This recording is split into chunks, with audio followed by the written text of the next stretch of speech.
Permohonan PK atau sidang peninjauan kembali yang diajukan mantan Bupati Tanah Bumbu Mardaning Maming di Pengadilan Tipikor Banjarmasin memasuki babak akhir.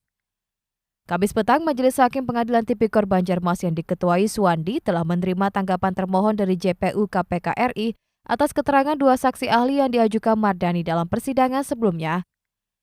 Kepada awak media, Jaksa KPK Grafik Loserta mengatakan tidak ada satupun menemukan dalil yang digunakan pemohon untuk menyatakan kehilapan dalam putusan hakim, baik di tingkat kasasi, tingkat pengadilan tinggi hingga tingkat pengadilan negeri.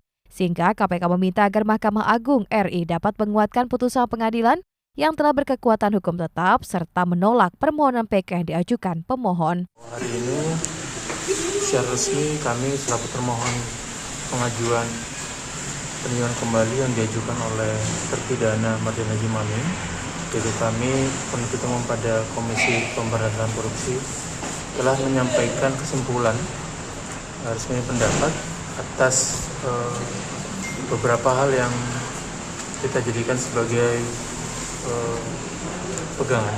Yang pertama, kita menyampaikan kepada Majelis Hakim Agung yang memeriksa perkara ini melalui Majelis Hakim PN Tipikor pada Banjarmasin.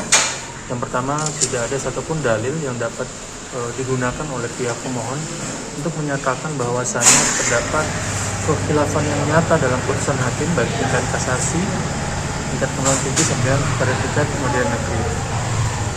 Kami berkesimpulan bahwa tidak terdapat satupun alasan yang dapat dijadikan sebagai dasar untuk menyatakan bahwa putusan hakim telah terdapat kekhilafan. Yang pertama, alasan pertama yang dapat kami ajukan adalah alasan diajukan oleh pihak pemohon oleh karena yang pertama adanya pertentangan antara putusan PKPU dengan putusan hakim. Kami menyampaikan pendapat bahwa yang pertama, hakim tidak terikat dengan perkara terdahulu. Hakim memiliki kewenangan untuk memeriksa dan menanyakan terkait dengan bukti yang diajukan di persidangan. Dan atas itu, maka hakim membuat pertimbangan hukum yang kemudian menyatakan bahwa terdakwa dinyatakan bersalah melakukan tindak pidana sebagai. Diberitakan sebelumnya, Mardani Maming didakwa menerima hadiah atau imbalan berupa uang sebesar 118 miliar rupiah. Jaksa Penuntut Umum KPK menyebut uang tersebut berkaitan dengan penerbitan izin usaha pertambangan atau IUP.